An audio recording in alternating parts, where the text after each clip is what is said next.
Welcome, everybody. We have a lovely conversation coming up today with Penny Kelly. And before we get going on it, I'd like to suggest if you haven't already seen my first conversation with her, you might want to do that.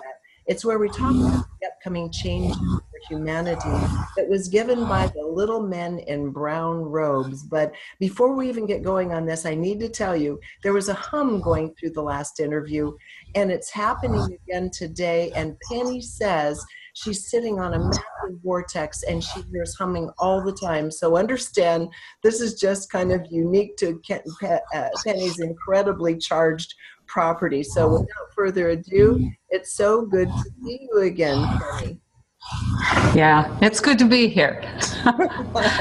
You know, I wanted to just go kind of tap into where we left off last time, which has to do with kind of the breakdown of the financial structures, and that we were going to have to see the dissolution of institutions and then the emergence of kind of family collectives in terms of commerce, raising our children, education, and everything. Maybe give us a teensy little recap of that before we launch into the next phase. Yeah, there were, according to, well, not only what they said, but when we went ahead, we actually went into various time frames, and I got to see what was happening in the world at that point in time. And at the time that I saw this, I was like, what? No way. It was just, there was no money like we know money, like we knew money. And it all seemed to be coming over this screen, which I thought was a television back then. Because this was the early 80s. And I think now that it was computer screens and, and the money was digital and, nobody was using dollars, hardly at all by 2020. And we spent a lot of time looking at the year 2000 to 2025.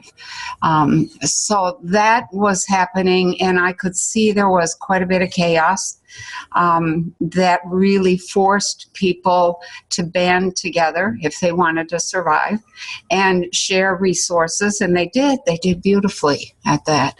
And I saw a couple different stages of that, I guess I'll call it a breakdown, and that resulted in everything being different. The education system was all online, the medical system was all online, the political system was all online. Everything, everybody who quote unquote worked in the future was working online. The rest everybody worked. I mean, it wasn't like we had jobs, but everybody worked. And you either were producing food, raising children, or doing research and putting stuff out over what they called the global network, which, back in 81 was like, what global network? I don't know what you're talking about, but it's obvious now it was the internet. And so that's kind of, the big overview. So if you want to get into some details, we can do that. Well, we'll go ahead and pick up from there because, as you say, no taxes, no money, no institutions, that had really broken down. There were really, cities didn't look the same anymore in the future either. And there was this period in between the development, the crashing of the old and the development of the new that was a really awkward phase that we're already seeing the beginnings of. And we talked about some of that, some of the hallmarks of that. And one of them was that back then they were starting to see that chaos of the future would have children being shot in school and people setting off bombs in shopping areas. Now, this is before any of that actually happened. Maybe elaborate a little bit more on that kind of total breaking happens, which we're right now, by the way. Right, that's true. There were actually quite a few school shootings, and the whole goal of those shootings was to really get some rules against guns, get gun laws going, and et cetera, et cetera. But the long-term result was that nobody sent their children to school anymore. The fact that there were several interlocking pieces. When you get a paradigm working, all the pieces fit together and they nurture and support one another. So when it became, as part of the breakdown, it became clear that a lot of the information being taught in schools was great information for 100 years ago. It wasn't really relevant today. That kids were paying an arm and a leg, a fortune for college educations, and then they would get out prepared for a job that would have been perfect 50 years ago, and there weren't any jobs. And then there were cracks in the history. That's where the whole breakdown of the education system started, was when it became clear that history had been jacked around pretty badly, and that none of what we were taught was true, and all the truth had been covered up or just kind of eliminated or pushed to the background so that nobody could really find it. And so that breakdown in the historical story, or maybe we could call it a narrative today, that started the breakdown, and that led to a breakdown in science, and then it led to what I'm going to call a revelations, or people became very, very suspicious, ridiculously suspicious. And so, even when things were fairly good, people were like, no, get rid of it, etc. And so there were breakdowns in the way the psychology, I'm going to call it educational psychology, that was being used in schools. And then there were understandings. People began to understand, and this is actually something that, I've been saying for a long time myself. After seeing this, it was so obvious that most of what I'll call the mental programming and emotional programming of people started in school and kept them very shallow. They kept them referring to one another instead of, leading to critical thinking, being able to take a whole bunch of facts and truths and I'm going to say paradoxical or competitive ideas and make sense out of that. People kept trying to get the one-size-fits-all answer, and that isn't the way the world works, and certainly that's not the way Mother Nature works. And so, the education system came apart. People stopped sending their kids to school. All kinds of difficulties. I'm going to call it difficulties in having children were cropping up by 2025. The very few who could have children were really treasured, and then they were subjected to a whole bunch of, are you ready for this? Do you know this? Can you handle that? And all kinds of changes there. So there's a lot of what I'm going to call little daily living changes that add up to huge changes in the culture. And there comes a point, and we're almost there, 2020, 2021, and I think we're going to see a lot of it building up over the next couple of years, where the 20-year-olds and 30-year-olds just kind of wash their hands. The political thing in Washington did not get any better. It didn't smooth out. And so the 20-somethings and 30-somethings were like, we're done. We're done with that. We're not having anything to do with that. And there were massive uh, I'm going to say refusals to pay taxes, and the IRS was struggling anyway, and so there came a day when nobody paid their taxes, and the government just kind of went, so lots of what I'm going to call new thinking, amazing new thinking from our young ones coming up that said, no, we have a better way to do this. And they were not willing to participate in the old systems. And so there were a lot of people, I'm going to say in their 60s and 70s and above, who really struggled because they had not bothered to get involved with the computer. I mean, the cell phones do some of it, but they hadn't bothered to get on board with the computer thing. And there was a point where I saw 2 points where the internet went down. And the little man in brown robe said, if it goes down, bring it back up. Do whatever you have to do to bring it back up. Even if you only have to get it started in one area, get it back up and get it going. And it did come back up. And, and they said, this is your global brain that symbolizes the communication and the connection between all of you. So...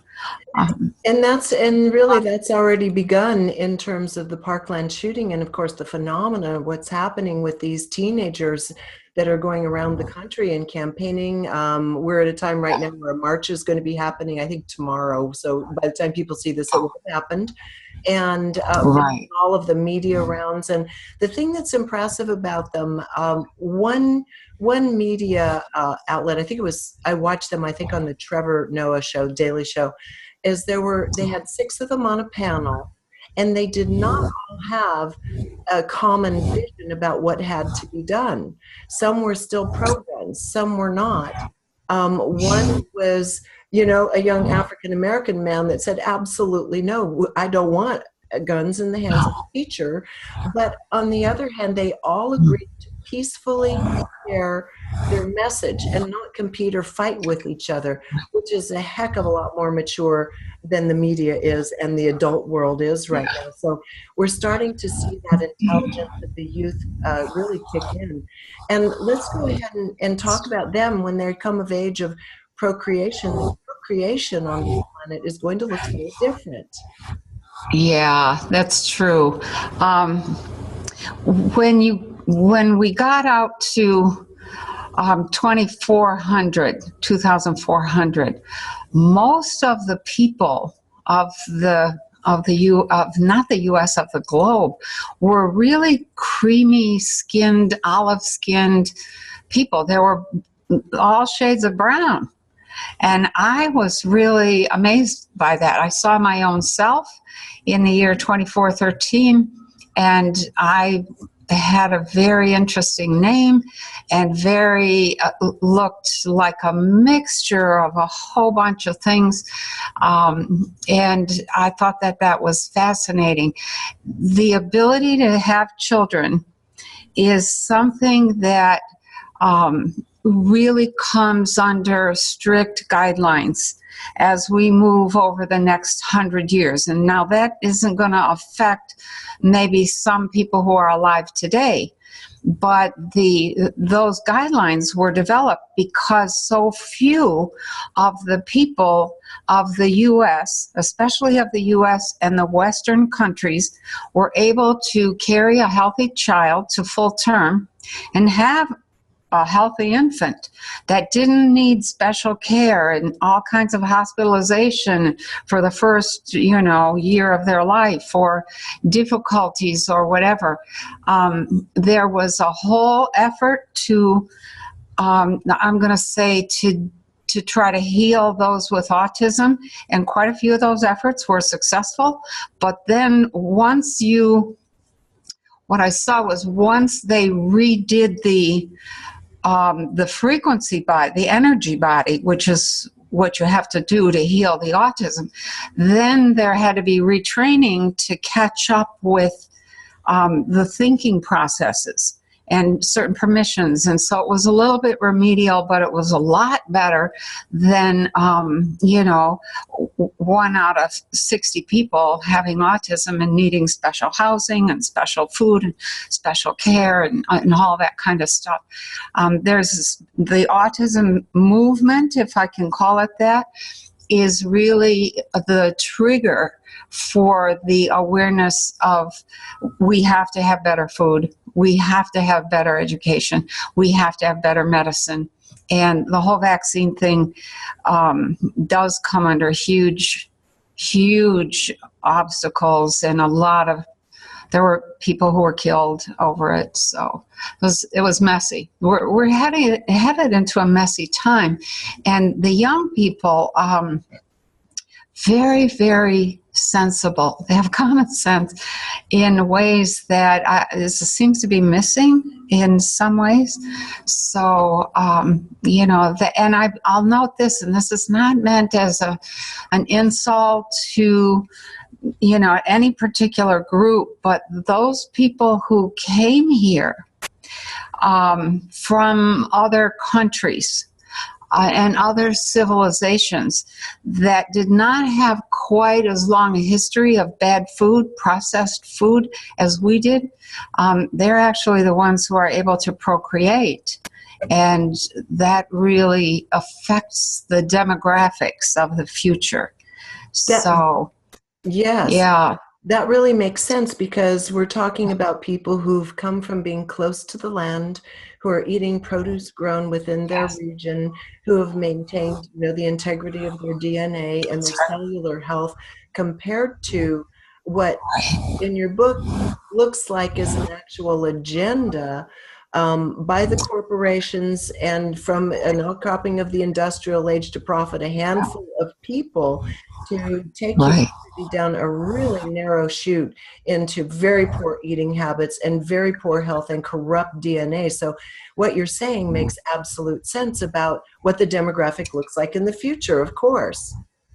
Yeah, it's unfortunate. In my book, Getting Well Again Naturally, I just list, if you're one generation away from the soil, these are probably the physical things you're going to be dealing with. 2 generations, 3, 4, 5, 6, and it gets worse as you go along. And you can't turn that around in 1 generation very easily. 2, yes. But, we still have a ways to go. And unfortunately, we're struggling against a food system that has made it look like food is everywhere. And I remember saying to the rogues, what do you mean? What do you mean we're going to have massive starvation?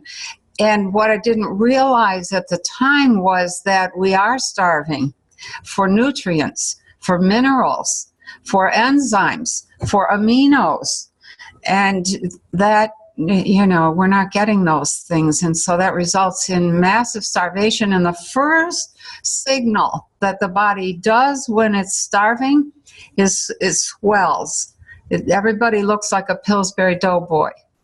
And it's tragic. It's tragic, and it's very real right now. We have internal inflammation seems to be basically endemic to society. If you're over 20, 30 years old, you have internal inflammation, which is a direct outcrop of poor eating habits, lack of exercise, lack of sunshine. As you say, no natural vitamin and mineral uptake from the diet. Another thing they said is that people's digestive systems would begin essentially malfunctioning and collapsing, and this is a big issue. And I know you're really big on growing your own food, and I'm about to plant my garden again, and I think everybody else needs to pay attention to this. Wink, wink. So let's talk about this whole notion of our digestive tract and what's going to be needed for our bodies in terms of our own food system. If you don't have a variety of things going in, And when I say a variety, I mean like over 350, 375, 400 different kinds of food going in over the course of a year with all their enzymes and all of their what I'll call microbiome components and all of their aminos and minerals and their cofactors, then you're going to go down. And what happens as you go down is that the immune system begins to fail. And, you know, the first thing you get is depression. And now there's this whole move to define, they're doing research around inflammation and saying depression is the result of inflammation. It's the first sign of inflammation. And they're calling it sickness behavior. And I think that's right on. The body, as soon as it stops getting the things it needs and then starts taking in this whole load of things that are just chemicals or poisons, outright poisons, and GMO stuff, and, you know, some people live in areas where they have awful chemtrails, really awful. All of that stuff, and the water has junk in it. And here's the thing about water. Water has a memory like an elephant. It never forgets what has been in it. And it doesn't forget because it carries the energy of that thing. And so the water becomes a homeopathic dose of whatever has been in that water. And that is just like, oh my, you know, we won't even go there. Just use your imagination. So the whole thing around food is absolutely critical. And there are some absolutely, I'm going to call it stunning developments that are happening now, trying to counter, you know, for every challenge that we set up, we have these people who respond and do so in a way that knocks your socks off. So we have technology that is, you know, this little rod-like thing, and you put it by your skin, and it just heals your tissue in, I think it's, I don't know if it's 1 second or 1 minute, but it's amazing. There are other scientists. Get a book called Your Third Brain. That's your gut. It's by Dr. Marco, I think his name is pronounced Ruggiero. It's on Amazon, Your Third Brain, and it is about getting the right mix of microbiota. And when you do that, it extends your lifetime to approximately 160 to 200 years of age. So that gives us the chance to have some wisdom, to apply some wisdom. We are dying now we're still kids. We're still young. And we're falling apart at 50 and 60 and now 30 and 35. And we should not be. We never get a chance to apply our wisdom. And so we have this whole political system that is run by immature kids playing cops and robbers and cowboys and Indians. And nothing is really serious. It's all a big movie to them. And it's crazy. It is, and when you look at it, it's not just lifespan, it's vitality. And while we're living, we're so exhausted. I mean, it doesn't matter if you're 20, 30, 40. If you're eating a crappy diet, you're probably exhausted and have internal inflammation, which is affecting your capacity to process. So we're required to be involved in our own progress as well. And so let's talk about before we get into, we're going to talk about the solutions that do happen and what life looks like in the future, which is really quite beautiful. But let's get into the notion of how families are created in the future. We've already talked about this. The genetic pool is going to be diverse, and it's all going to end up with kind of almondy eyes and beige skin. And I've read this in many other books. I've been told the same by my guides for the last 30 years. We do start blending bloodlines. And so very beautiful people also. And so let's look at the familial community structure of how a child is going to be brought into the world and how that child is raised in the future. Yeah. In the future, we band together in groups, mostly for survival purposes, and so the decision to have a child, to add an individual to the family, is a family decision. It's not up to the individuals, and nobody has babies by accident anymore. It's just considered, that's considered like, like we look back at the Wild West. So, anything goes. That's how we are seen in the future. But it comes down to, it's a group decision. They decide they're going to have an individual. In the future, there are groups that have amazing, in fact, almost every group has 2 or 3, 4 or 5 amazing people that reach out and are very selective about who they invite back into physical life. And so there's this kind of an ongoing conversation about, the individual consciousness and the body that's being created. And so an individual will get an invitation, will come back, will inhabit that body.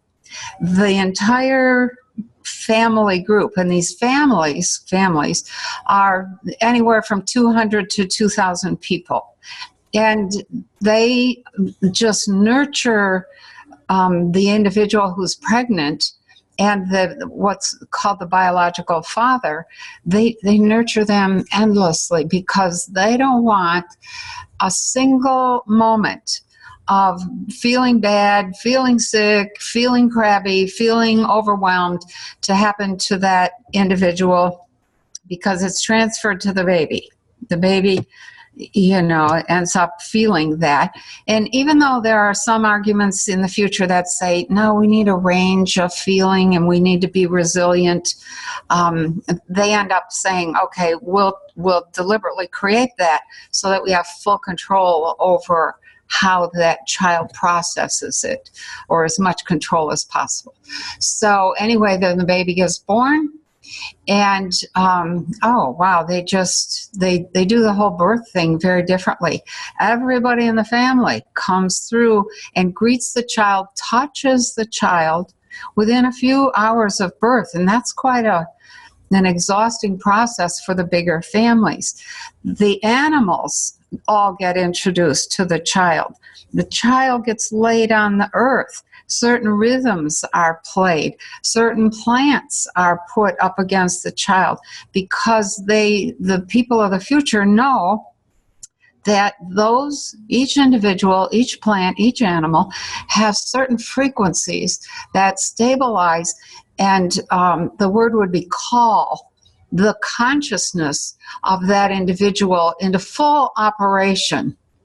And those children of the future are fully awake, fully aware, sitting up, making eye contact within a few hours, and within 72 hours. And that was just, when I compare that to what happened when I gave birth to my children, it's like, oh, wow, big difference. And a huge difference in terms of the development. Once a child is born, the family gathers around the individual. That mother is never without sleep. There's lots of mothers taking care of that child.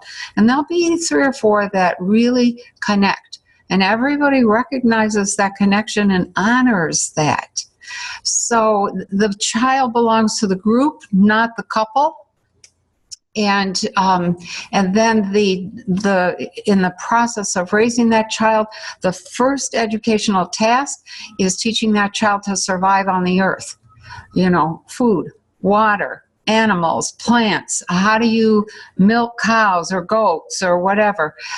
We are beginning to move past food the way we've known it as all this is happening, but there's still plenty of food around. Some people are not having food anymore, very little food. Some people, they're exploring. Basically, they're exploring.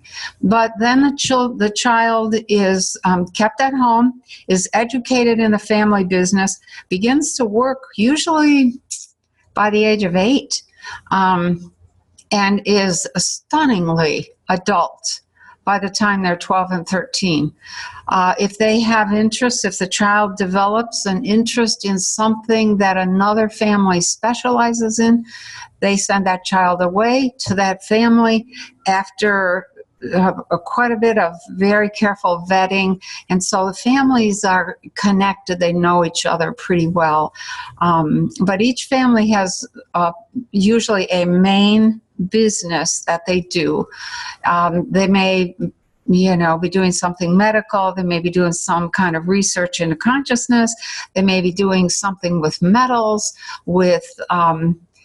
they have these amazing manifestation chambers, that's what I call them, in which anything that needed to be manufactured was manufactured in these chambers by manipulating frequencies. When the frequency came together just right, a plasma would form in the middle, and then the plasma would solidify into physical matter, and then it would harden into physicality. And so children, that's how they grew up. And the main focus was on developing the self. Education for the children, they spent maybe an hour a day in these lounge chairs with these goggles on, watching stuff that, educational material in which they would then be assigned certain projects that they had to go out and do in a hands-on way. They couldn't just look at information, and they couldn't just read about it. They had to produce using the information that they just learned. So it was a totally different system. And totally different. Yeah, and one of the things I found really interesting about it is they said even though these kids were they're on their way to self-sufficiency and able to interface with everyday life and reality and nature around them by the age of 7 or 8, at the same time, they're never overly exposed to routine. That seems really big because that dampening effect. And in that way, it's very kind of a series of books called Anastasia explain a little bit of a way of life similar to that. And I think it's actually really critical. The Waldorf system, for example, of education is starting to move more in the direction of what the future is going to look like for us. That's right. That's right. Why expose that child to absolute utter boredom, which is what most school experience is? Most schools are just babysitting systems, and everybody contributes their taxes to that system. Now, I know I have a lot of really good teachers that I know, and they would, they cringe when I say that. At the same time, when they're having their moments of, we have to do something different, they're saying the same thing. We want to be free to really develop the child, and they're not. So, and that's another.